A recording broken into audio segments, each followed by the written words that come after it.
పవిత్ర ఆశ్వయుజ మాసంలో దసరా నవరాత్రులను పురస్కరించుకుని అక్టోబర్ 2 నుంచి నవంబర్ 3వ తారీఖు వరకు శ్రీమతి శ్రీ స్రవంతి గారి ఆధ్వర్యంలో ఆశ్వయుజ మాసం నెల రోజుల పాటు దేవి ఆరాధనలు శతచండీ మహాయాగం శ్రీనివాస విద్య నెల రోజుల పాటు జరిగే ఈ శక్తి ఆరాధనలో మీరు పాలుపంచుకోండి, అమ్మవారి అనుగ్రహాన్ని పొందండి. మీ గోత్ర నామాల కొరకు సంప్రదించండి. నమస్తే, నేను మీ కుప్ప పద్మిని. ఇన్నాళ్లు మీ సపోర్ట్ ని నాకు అందిస్తూ మీ ప్రేమని నాకు అందిస్తున్న ప్రతి ఒక్కరికి కృతజ్ఞతలు. ఇప్పుడు చూడబోతున్న ఈ వీడియో కూడా ఖచ్చితంగా మీకు ఉపయోగపడుతుంది. లైక్, షేర్ అండ్ సబ్స్క్రైబ్ చేసి మీ ఇష్టాన్ని అలాగే మీ సపోర్ట్ ని నాకు అందించండి. అలాగే ఈ వీడియో పట్ల మీ అభిప్రాయాన్ని కమెంట్ సెక్షన్ లో కమెంట్ చేసి నాకు తెలియజేయండి. నమస్తే, వెల్కమ్ టు అవర్ ఛానల్. నేను పద్మిని. ప్రస్తుతం పాటు ప్రముఖ ఆధ్యాత్మికవేత్త, వాస్తు జ్యోతిష పండితులు, హస్త సాముద్రిక నిపుణులు YVSS గిరిరావు గారు మనతో పాటు ఉన్నారు. మాట్లాడదాం. నమస్కారం అండి. ఇంట్లో మేము ఏం చేసినా కలిసి రావట్లేదు అనే కంప్లైంట్ సర్వసాధారణంగా వింటూనే ఉంటాం. ఎందువలన ఇలా జరుగుతుంది, ఎందుకు కలిసి రావట్లేదు? ఎప్పుడప్పుడు అప్ అండ్ డౌన్స్ అనేవి లైఫ్ లో ఉంటాయి, కానీ ఎప్పుడప్పుడు మారాలి కదా, ఎందుకు మారట్లేదు అనేది ప్రశ్నార్థకం అవుతోందండి. ఎట్లా మాకు అన్ని విషయాల్లో కలిసి రావాలి, ఇది అది అని ఏం కాదు. సో అన్ని విషయాల్లో పర్ఫెక్ట్ గా ఉండాలి అని అనుకుంటారు ఎవరైనా. అలా ఉండదు. మైండ్ ని కూడా రెడీ చేసుకోవాలి. అప్ ఉంటుంది, డౌన్ ఉంటుంది ఎవ్రీ లైఫ్ లో కూడా. బట్ దెన్ మరీ ఘోరంగా ఎప్పుడు డౌన్ ఫాలే చూస్తూ ఉంటే కష్టం కదా. మరి అన్ని విషయాల్లో కలిసి రావాలి అని అంటే మేము ఏం చెయ్యాలి అంటే ఏదైనా చక్కటి రెమెడీ చెప్తారా? అంటే ఇందులో ప్రధానంగా గుర్తుపెట్టుకోవాల్సిన విషయం ఏంటంటే, ఇప్పుడు మనం డాక్టర్ గారి దగ్గరికి వెళ్ళామనుకోండి, ఏదైనా ఆరోగ్యం బాగాలేదని, ఉన్న రోగానికి మందు వేయటం ఒక పద్ధతి. అలా కాకుండా అసలు రోగ కారకం ఏంటి, మూలాల్లోకి వచ్చి దీనికి రీజన్ ఏంటి, ఎందుకు వచ్చింది ఆ రోగం అని కనుక్కొని దాన్ని రెక్టిఫై చేస్తే ఆటోమేటిక్ రోగం క్లియర్ అవుతుంది.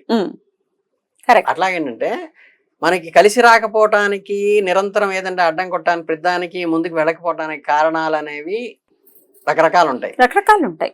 వాటిని ముందు ఐడెంటిఫై చేసి పట్టుకుంటే తర్వాత దానికి రెమెడీ చేసుకోవాలా, దానికి జపధ్యానాలు చేయాలా, హోమాలు చేయాలా, వేలు ఖర్చు పెట్టాలన్న తర్వాత విషయం. కానీ ముందు మీకు ఎప్పుడైనా సరే కలిసి రాకపోతే ఒక్కసారి మిమ్మల్ని మీరు క్రాస్ చెక్ చేసుకోవాల్సింది ఏంటంటే, ఒక జనరల్ గా బయటికి వెళ్ళొస్తాం కదా మనం. అవునండి.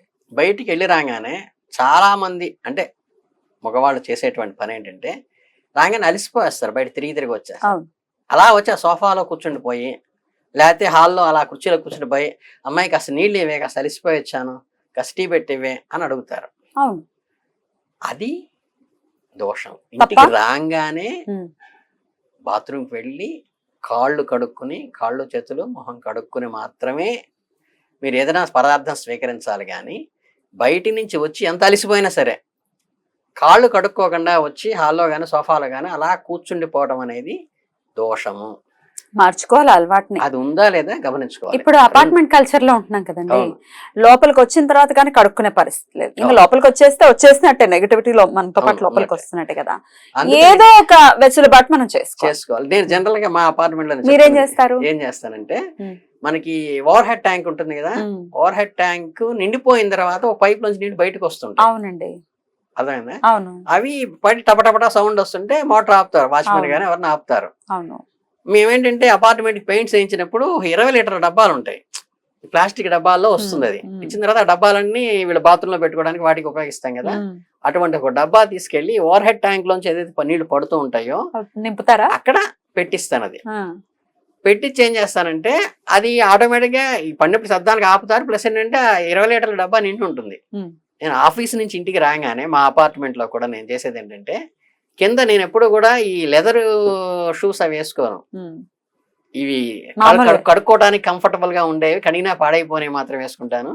నేను ప్రతిరోజు ఆఫీస్ ని మధ్యాహ్నం లంచ్కి వచ్చినప్పుడు కానీ, సాయంత్రం వచ్చినప్పుడు కానీ, బయటికి వెళ్ళి వచ్చినప్పుడు కానీ ఖచ్చితంగా అపార్ట్మెంట్ కిందే కాళ్ళు కొట్టుకుని లోపలికి. వెరీ గుడ్, అసలు సూపర్ అలవాటు. అది చేస్తే 100%. మీరు ఎన్నో ఫ్లోర్ లో ఉంటారు? నేను 4th floor. 4th floor లో ఉంటారు. సో కిందే గ్రౌండ్ ఫ్లోర్ లోనే కడిగేసుకుని వెళ్తాను. పార్కింగ్ చేయగానే, వెహికల్ పార్కింగ్ చేయగానే ముందు కాళ్ళు కడుక్కుని లోపలికి వెళ్తారు. అది ప్రధానంగా చేయవలసింది. అది లేకపోయినా సరే కొంతమంది ఏంటంటే షూ వేసుకొస్తారు, కొంతమంది లెదర్ వేసుకొస్తారు కడగడానికైనా. కాబట్టి మీరు వాకిట్లో వదలంగానే ఖచ్చితంగా డైరెక్ట్ గా బాత్రూమ్కి వెళ్ళిపోయి అక్కడ కాళ్ళు చేతులు కడుక్కుని, కళ్ళు కూడా ఇలా తుడుచుకుని తర్వాత వచ్చి మాత్రమే మీరు పాలు తాగటం కానీ, నీళ్లు తాగటం కానీ, ఎంత దాహం వేస్తున్నా సరే కడుపులోకి ఏ ఆహారం తీసుకోవాలన్నా కాళ్ళు కడుక్కొచ్చి మాత్రమే తీసుకోవాలి. ఇది చేయకపోతే దోషం అంటేటువంటి అవకాశం ఉంది.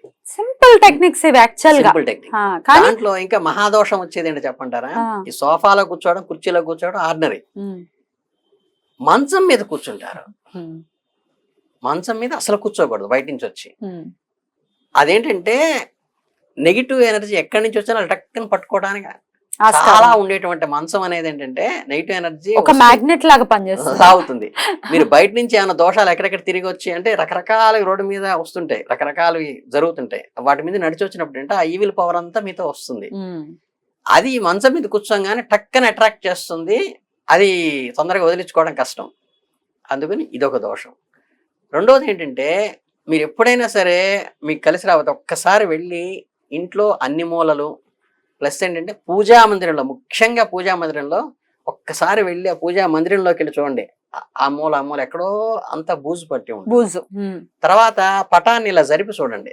పటాన్ని జరిపి చూస్తే మీరు పెట్టిన పూలు ఏంటంటే నిర్మాల్యం తీయటంతో మర్చిపోయి అవి పటం వెనక్కి పడిపోతాయి. పడిపోయి అదంతా బూజు పట్టి ఉంటుంది, పేరుకుపోయి ఉంటాయి, పాడైపోయి ఉంటుంది. ఇటువంటివి పూజా మందిరంలో గనక చేస్తే అవి మహాదోషాలుగా వస్తాయి. కలిసి రమ్మంటే రావు. ఇంకా మీరు ఎన్ని రెమెడీలు చేసినా, ఎన్ని పూజలు ఏంటి ఎన్ని చేస్తున్నా కలిసి రావట్లేదండి. ఏంటంటే మీరు వెళ్ళి పూజా మందిరంలో గనక మీకు ఎక్కడ బూజు ఉంటాం గానీ పటాల కింద శుభ్రంగా. అందుకే మీరు ఏంటంటే మనం ఇవన్నీ చెప్తాం, శుద్ధి చేయాలని చెప్తాం. ప్రతి అమావాస్యకి పౌర్ణమికి ఏంటంటే అమావాస్య అయిన మర్నాడు పౌర్ణమి నాడు ఖచ్చితంగా చేసుకోమని చెప్తారు. అవి చేయకండి అంటే అలా ఉంచేస్తారు. రోజులు ఏదో పండగ వచ్చినప్పుడు తీస్తారు తప్పితే అలా కరెక్ట్ కాదు, చేయకూడదు అనమాట. అందుకని ఏంటంటే శుభ్రంగా పటాలు శుద్ధిగా లేకపోయినా, అక్కడ నిర్మాల్యం తొలగించకపోయినా, అంటే ఒక రోజు 2 రోజులు గబుక్కుని పడితే పర్లేదు కానీ అది ఆ పడ్డ పువ్వు కూడా కుళ్ళిపోతుంది. తర్వాత దానికి కూడా బూజు వచ్చేస్తుంది. మీరు జస్ట్ అవి చాలా నిశ్చితంగా గమనించుకోవాలమ్మా. ఇంటికి ఒక అతిథిని కూర్చోబెట్టి పాత పట్ల ఆయన మొహాన పడేసి, లేకపోతే ఆయనకి మనం అమర్యాదగా చేసి ఒంటిండా కాఫీ టీ పడేసి, లేకపోతే ఆయన విసుక్కుని చెత్త కుప్పలో తీసుకొచ్చి పొద్దు ఆయన పెట్టేసి అనుకోండి, ఫిజికల్ గా అనిపిస్తుంది, మీ మనిషికి అని అనిపిస్తుంది. బ్రహ్మాండ నాయకుడిని తీసుకొచ్చి అక్కడ కూర్చోపెట్టి మీరు ఆయనకి నిర్మాల్యం తీయకపోతే దోషం ఎందుకు వస్తుంది? అన్ని చేస్తున్నా, నిత్యం పూజ చేస్తున్నాను, అన్ని చేసుకుంటున్నా, దోషం ఎందుకు వచ్చిందంటే వీటి వల్ల దోషం వస్తుంది. అందుకని పూజ గదిలో గనక బూసు గాని ఇవి గాని ఉంటే దోషం. రెండోది ఏంటంటే కొంతమంది నివేదన పెడతారు, పండు పెడతారు, ఏదో పెడతారు. పెట్టిన తర్వాత ఏంటంటే మళ్ళీ తినాలని తీసుకొచ్చి పక్కన పెడతారు. పెట్టేసి అవి 2వ రోజుకి 3వ రోజుకి నల్లబడిపోయి బూజు పట్టి ప్రసాదాన్ని దుర్వినియోగం చేస్తారు.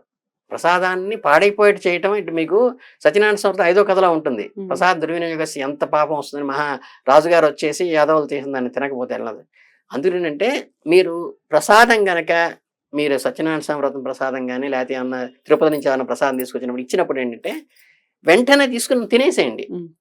లేకపోతే ఇంటికి ఏమన్నా తీసుకొచ్చి ఇచ్చారు ప్రసాదం, బలాన్ని గొడుగు వెళ్ళొచ్చామండి, బలాన్ని క్షేత్రానికి వెళ్ళొచ్చామని 5గురు ఉన్నారు, 4గురు ఉన్నారు, తలాకాసు వేసుకుని తినేసి ఖాళీ చేయండి తప్పితే ప్రసాదాన్ని కొద్దిగా అక్కడ పక్కన పెట్టడం, దాన్ని దుర్వినియోగం చేయటం వల్ల కూడా అనర్థాలే, దోషాలు వస్తాయి. అలాగే ఉదయాన్నే లేచిన పక్క కూడా చాలా మంది మడత పెట్టరు.